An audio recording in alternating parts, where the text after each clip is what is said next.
everybody. Hope you guys are doing good. Welcome to the Lair Princess and the Blind Prince Testify Review, a puzzle book action platformer. I think I got that right. Now, if this is your first time meeting me, what's up? I'm Team Kills, and my goal here is to make gaming easy.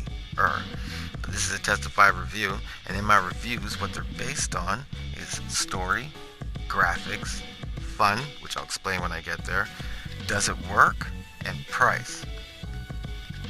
Now the story is pretty simple, which isn't necessarily a bad thing. Maybe. The story starts off with a compassionate singing wolf. I bet you didn't expect to hear those three words together, but that's who you are, a compassionate singing wolf. So you like to sing at the moon, and apparently your voice is beautiful. Now the reason why I say that is because the prince from the neighboring village will come every night to listen to you. Now, the first time you notice the prince, you decide, well, when I'm done singing, I'm going to eat that guy. But when you're done, he claps. You like how the applause feels, so you decide, you know what, I'm not going to eat that guy. I'm going to leave him alone. The next night you come back, you do it, he claps. Next thing you know, you guys are doing this for a long time. The book says you've been doing this for seasons, so almost a year has passed. And then finally, I'm going to climb that cliff and find out who's singing. We've been at this for seasons. So sure enough, when he gets up there, startles the wolf. Now the wolf puts out his claw because he wants to cover his eyes, but accidentally kind of rips them out. So when the prince falls back, the wolf grabs the prince and doesn't want him to fall, but the prince feels the wolf's hands and struggles loose. The prince falls to the ground, survives, and one of the king's men picks him up, takes him back to the castle. And our king, he's a benevolent he's not a nice guy, and because our prince is no longer perfect, he's sentenced to life in prison. It's great. Now, what is happening with the music? Jeez, can we stop that? Once the wolf finds this out, the wolf decides, I gotta do something to help. So the wolf goes to the witch of the forest. This is why you're not allowed in the forest. Can we stop it with the music? Jeez. Thank you. So once you're at the witch, she agrees to turn you into a princess that can turn back into the wolf at any time. So you can go and get the prince and protect him and lead him back through the dangerous forest to the witch so you can get his eyes fixed. That's basically the plot of the game. It's kind of cute. It's not bad. It kind of fits. To be honest, I give it a check. It gets a yes for me. Now when I get to graphics, this has a storybook scratchy look to it, which in my opinion is perfect. The music, it matches as well. Well, the game music, not my music. I don't know what's been going on here.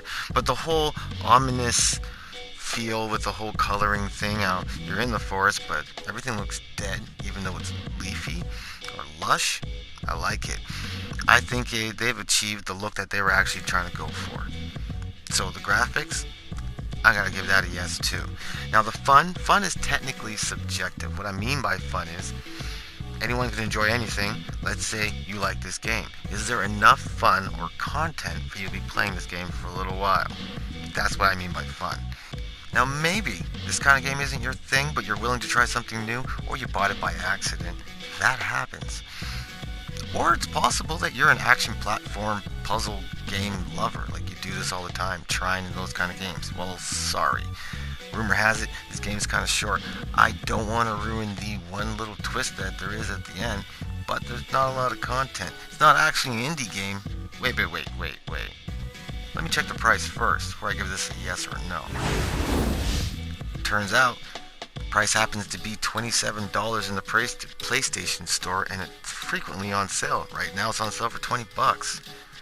So that's a yes and a yes. I had to give it two yeses, one for the price and one for the fun. And we got one more category, which is pretty self-explanatory. Does it work? Well, yes, but not so well. You do feel slow, but this has to do with the whole timing of the game with the monster and elevator and yada yada, keep that guy alive. 'Cause that is your main objective, is to get that prince to the witch, and it doesn't have to be easy. But the jumping in this game needs a little bit of tweaking. And it's not that I suck, although I'm not the greatest, but the jumping is a little delayed. Now, the harder you press the jump, the longer and higher you jump. But the long jump doesn't always long jump. It's kind of frustrating. I may sound like I'm being kind of picky, but in a platform game, there's a lot of jumping. It makes the difference between exploring, being fun, to dangerous. And when checkpoints start to spread out, you're gonna hate jumping to your death. It's gonna hella frustrating. And no, it's not my controller. I actually switched through a whole bunch of them just to make sure. So in my opinion, it works, but not enough to get my check. Because the jump controls, it adds an extra layer of difficulty and unneeded frustration that any video game doesn't need. So that being said, I like this game. It's cute, vicious, short, cheap. Especially being cheap, it's a nice change of pace. And I give it a 4 out of 5. So that's my test of 5 for Lair Princess and the Blind Prince. You guys should give it a try. I hope this has helped. If it has, join the team of killers. Become a killer of teams. Let me know what you're thinking in the comments. It's the only way we can talk. Keep it easy, and remember, just keep gaming.